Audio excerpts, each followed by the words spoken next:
Before we dive into the latest Marvel release, don't forget to subscribe to our channel and hit the like button if you enjoyed this content. Um, in a clever twist, the television show has challenged the established narrative of the Marvel Cinematic Universe by redefining Spider-Man's closest friend. Uh, um, the show has satirized scenes and characters from the franchise, swapping Ned Leeds with Harry Osborn. Um, this dynamic has sparked uh, my interest in seeing more of Harry in live action. Uh, uh, Harry Osborn is a multifaceted character um, who's been part of the franchise on numerous occasions.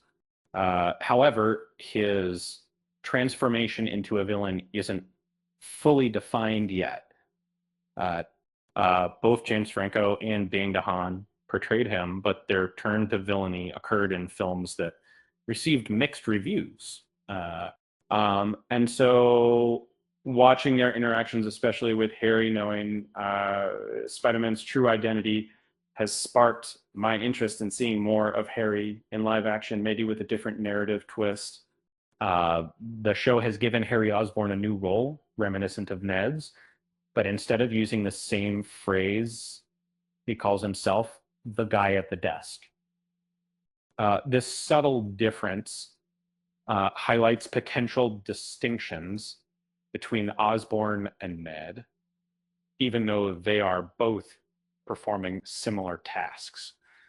In the creation of Spider-Man's universe for the show, it is strategic to incorporate characters from Marvel Comics like Harry Osborn, who has a rich history in both comics and film. By having Harry step into Ned's role, the narrative becomes more closely connected to the Marvel Cinematic Universe. This thoughtful decision paves the way for potential Green Goblin storylines, making fans eager to see how it unfolds as the show progresses. The show has also highlighted the importance of friendships in Spider-Man's life. In the Marvel Cinematic Universe, it appears that Spider-Man's origin is destined for friendships to turn sour. Interestingly enough, just as Ned Leeds is one of the hobgoblins in the comics, Harry Osborn has undergone multiple villainous transformations throughout his comic book history. As a passionate moviegoer, I can't help but appreciate how Spider-Man's relationships, particularly his friendships, play a pivotal role in the Marvel Cinematic Universe's success.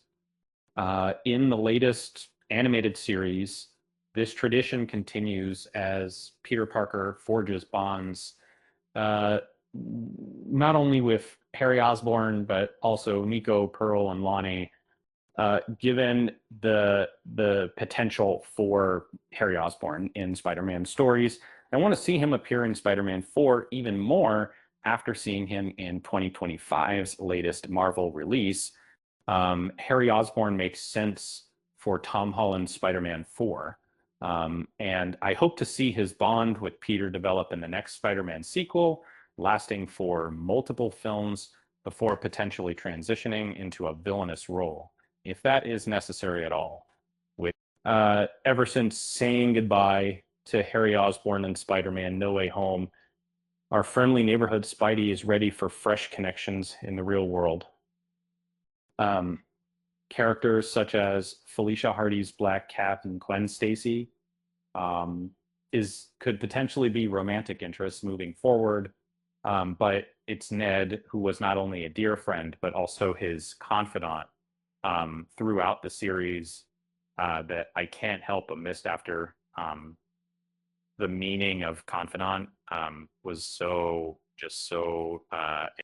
his absence will undeniably leave a void in Spider-Man's life.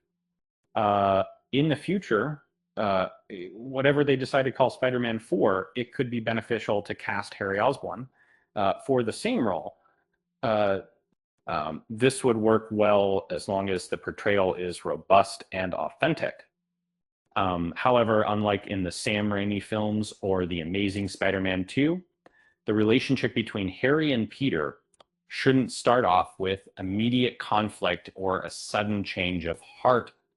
And instead, I hope to see their bond develop in the next Spider-Man sequel, lasting for multiple films before potentially transitioning into a villainous role, if that is necessary of all. With that said, thanks for watching, and until next time,